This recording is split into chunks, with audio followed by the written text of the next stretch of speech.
Hello, this is Stuart, the Unrepentant Atheist. As you know, many of you know that Jimmy Snow's The Line channel was offline, had some security issues. I think it was about 2 weeks ago. I made a video to cover it, and I think I probably criticized him based on what he said had happened, that somebody, he didn't say who, had opened an infected email attachment. This is what he said in the very first program that had Matt on it after the incident. In other words, once he'd got his YouTube channel back up and running.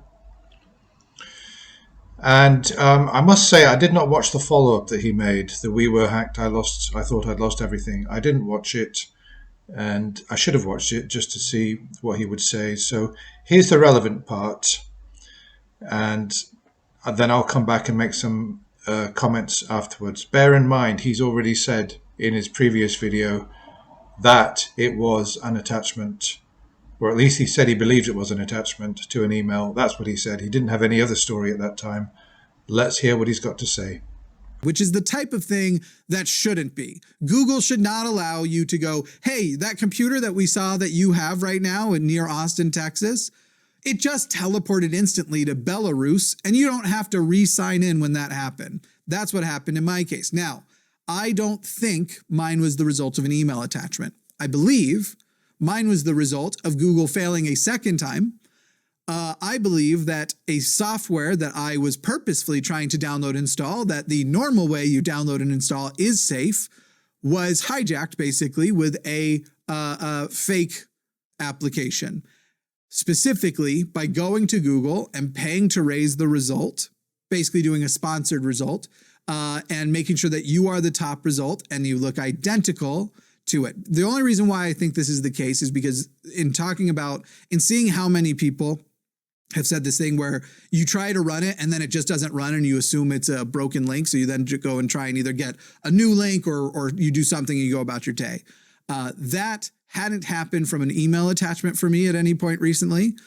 And it did happen when trying to install this thing. And then I went back to the Google results, ended up going to the correct version of the website and getting the program correctly. That is what I believe happened. But I can't know for sure. And again, the email attachment way works too. This is something where it's like I was very hard on myself on how could I have missed something so obvious, so glaring, even though I have all the stuff, the applications that the application I would have downloaded was scanned, but they are created in a way. Ironically, I've been told that they use AI stuff to scramble signatures now, and that's part of how it gets over, and then also manipulating file size. They have a way that your scanners just don't recognize that that's what it is.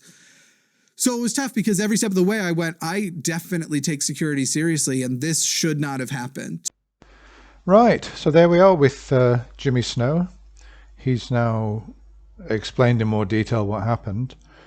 I'd like to say that I find it a little odd that his first response to this, after he got his account back in the Hang Up program, Why Do You Believe in God program that he made with Matt, he said it was an email attachment.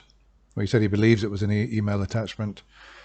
He's now saying that it wasn't an email attachment, or at least he's not certain why it happened, but he believes it was not an email attachment. He believes it was an infected, hijacked file that he downloaded through a paid search on Google.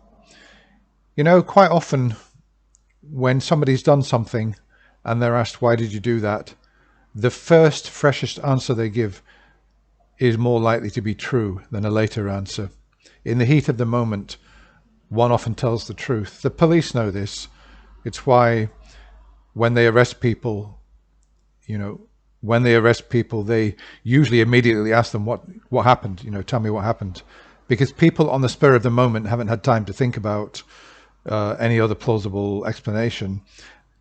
And more often than not, they tell the truth. The police then write that down so that later on when he's sitting in his cell, he's thinking, oh God, why did I tell them that? There's another plausible reason that I can give that will get me out of trouble. And then he changes his story.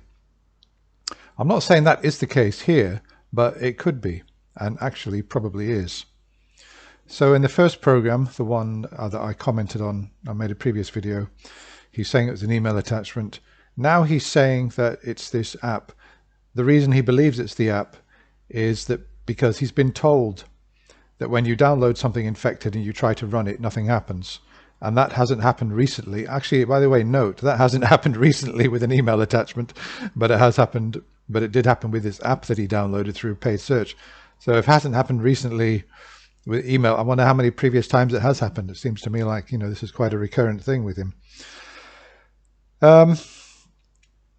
He should really script what he's saying and make it a bit more watertight. Of course, he doesn't realize people like me are scrutinizing what he's saying. So, a couple of things. He's shifted the blame effectively from himself to Google. So he's saying that Google messed up twice.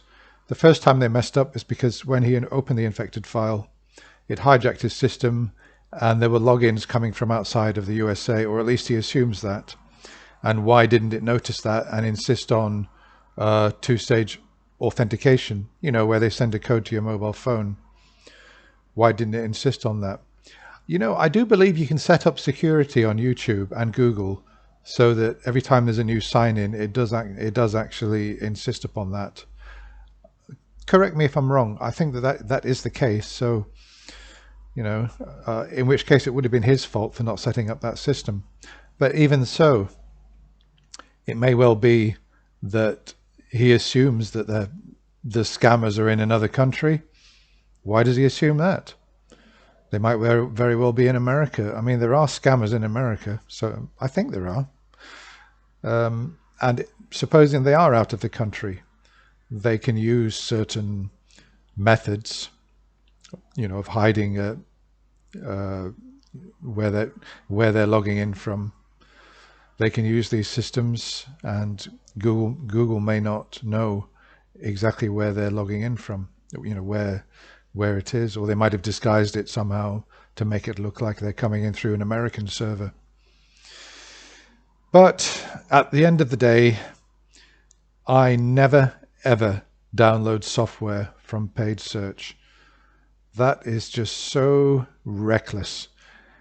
I know full well, and I know for years, I've known it for 15 years at least, since paid search started appearing, that, for example, if you wanted to download Norton's latest antivirus, and you type in Norton antivirus, you'd see at the top all the paid search, download Norton antivirus now, and then you click on it, and it then takes you to like a mirror site, or maybe Norton's own site, but they collect money for the click, or for the referral. And there are other sites which are just plain scam sites, which would copy Norton's site, and you would then go to their site, you think, oh yeah, this is Norton, and then you download what you think is Norton antivirus, but it's not, it's an actual virus. I've known that for years, 15 years, that that's been going on. I don't know how old Jimmy is. What is he, about maybe, I don't know, late 30s possibly, but I would have thought he should know about these things, that you never ever download an app from a paid search. You go direct to the source. Why would you do that? Why would you go to a paid search if you wanted to download, I don't know, whatever, Microsoft Word or any other sort of app? Why wouldn't you go directly to Microsoft's website and download it from there? That's really strange. Or install Google Play and download it from there, because obviously everything's checked out. I do dispute with him though that I don't know what antivirus software he's got on his system, but it's exceptionally rare. These antiviral systems will be out of business if they did not pick up infected files and programs, etc.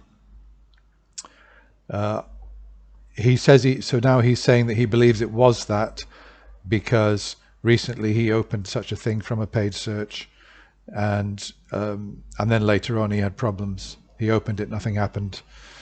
And so he's now saying he believes it, but he's not certain. He's kind of creating a gray area and leaving some room open for doubt that it might have been something else. And in the end, he's just blame shifting and putting it all on Google. Well, the problem is if you do that and blame somebody else for your own security and what you're doing online, you might not fix the problem. And the issue is with your own security precautions.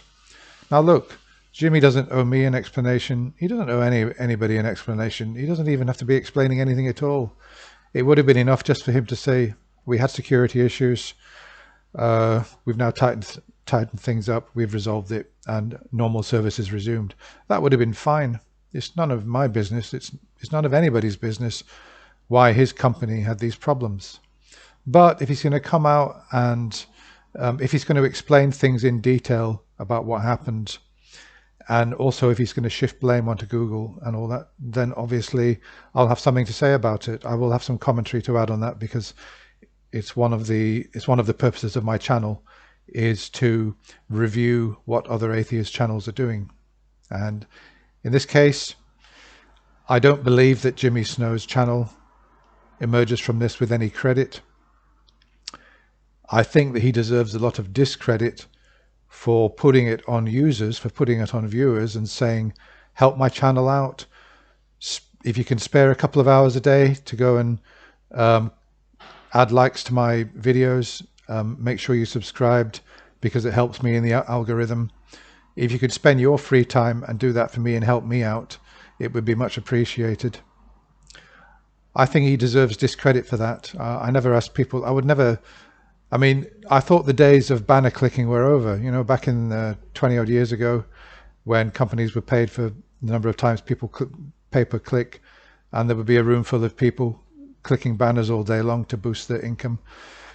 You know, I thought those days were over, and asking people to, it's like if I was selling something on Amazon and I contacted my customers, or even people who weren't customers, and said, well, no, not people who weren't customers, but customers saying, oh, can you leave a review? You can please leave a review and help my company, etc.